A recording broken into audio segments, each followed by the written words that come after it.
There are 6 modes of termination of agency under section 201. First, revocation. Second, renunciation by agent. Third, completion of business. Fourth, death or insanity of principal or agent. Fifth, insolvency of principal. Sixth, expiry of time. तो इस पर आधारित हम एक MCQ देखेंगे जिसमें पूछा गया है on whose insolvency the agency is terminated. किसके इंसॉल्वेंट होने पर एजेंसी टर्मिनेट हो जाती है? Option A agent, option B del creditor, option C principal, option D sub agent. तो करेक्ट आंसर है हमारा insolvency of the principal, option number C. यानी कि प्रिंसिपल के इंसॉल्वेंट होने पर एजेंसी टर्मिनेट हो जाती है, क्योंकि ये जो 6 मोड दिए गए हैं टर्मिनेशन के उनमें से एक है। Thank you for watching my class, Asana Commerce classes. Thank you. Thanks a lot.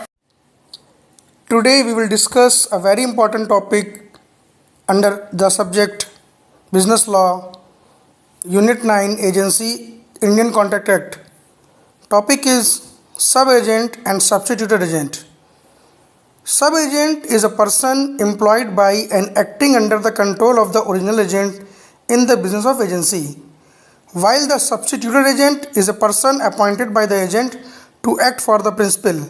Hence, substituted agent acts on behalf of the principal, so substituted agent are the agents of principal. And substituted agents are not sub agents, so don't interchange them. ध्यान रखिएगा कि सब agent अलग है और substituted agent अलग है।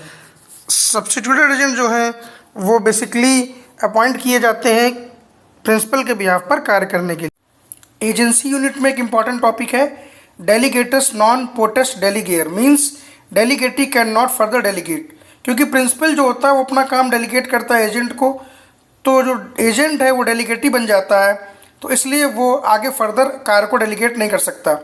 Since agent is delegate, so he cannot further delegate the work. Hence, the appointment of sub-agent is unlawful.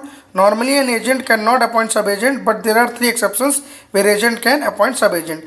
Exceptions क्या है कि terms of appointment originally contemplated it, customs of the trade, third है अनफोर्सन emergency. मतलब original agent के appointment में अगर कोई अनफोर्सन emergency दिखाई देती है तो वो अपने कार्य को सब एजेंट को डेलीगेट कर सकता है।